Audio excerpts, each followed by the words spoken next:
23 milliards de roupies, c'est le montant annuel de nos importations en produits pétroliers. Cela représente aussi 14% des importations totales du pays. Les autorités souhaitent réduire ces dépenses et cela passera notamment par une réduction de notre dépendance en énergie fossile. Et justement, ce matin au collège Newton à Roissy, le Deputy Prime Minister et ministre de l'Énergie a procédé au lancement d'une campagne nationale pour économiser l'énergie. Ivan Kolendavelou qui a aussi annoncé qu'il y a actuellement un audit énergétique qui est en cours dans l'ensemble des bâtiments du gouvernement. Place à d'autres précisions avec Sylvana Parimamen. Le collège Newton est parmi les premières institutions secondaires du pays à avoir mis en place des panneaux photovoltaïques. 58 panneaux qui produisent 40 à 80 kW d'électricité chaque jour.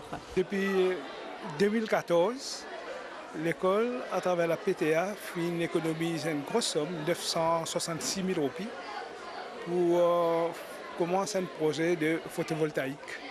Et nous avons actuellement 58 panels qui viennent installés sur le toit de l'école, qui est capable de nous électricité 40 à 80 watts par jour selon le temps. Et ça fait nous un bon savings quand même pour l'école. Parce qu'avec les laboratoires, avec tout ce que nous avons comme infrastructure, nous servit beaucoup d'électricité nous aussi. C'est donc dans ce collège que les autorités ont choisi de lancer la campagne nationale de sensibilisation pour économiser l'énergie. Le Deputy Prime Minister affirme que les importations de produits pétroliers s'élèvent à 23 milliards de roupies, une somme trop élevée, soutient Ivan Kolendavelou. 23 milliards de roupies de produits pétroliers.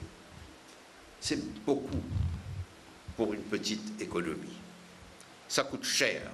C'est 14% de toutes nos importations de notre pays.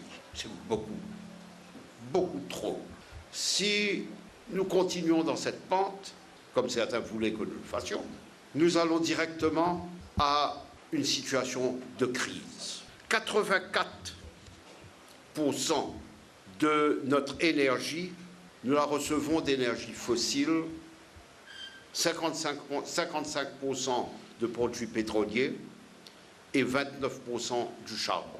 Cela veut dire que toute augmentation des prix de produits pétroliers sur le cours mondial a un impact direct sur le coût de notre énergie et donc, dans le moyen terme, sur votre tarif d'électricité. Nous avons une source d'énergie extraordinaire à Maurice, c'est le soleil.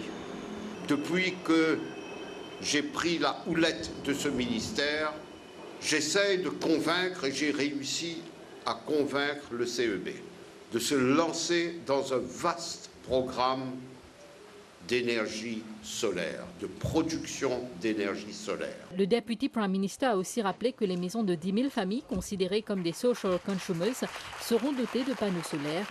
Ivan Kolendavelou qui affirme aussi qu'un audit est en cours pour évaluer la consommation d'énergie des bâtiments du gouvernement.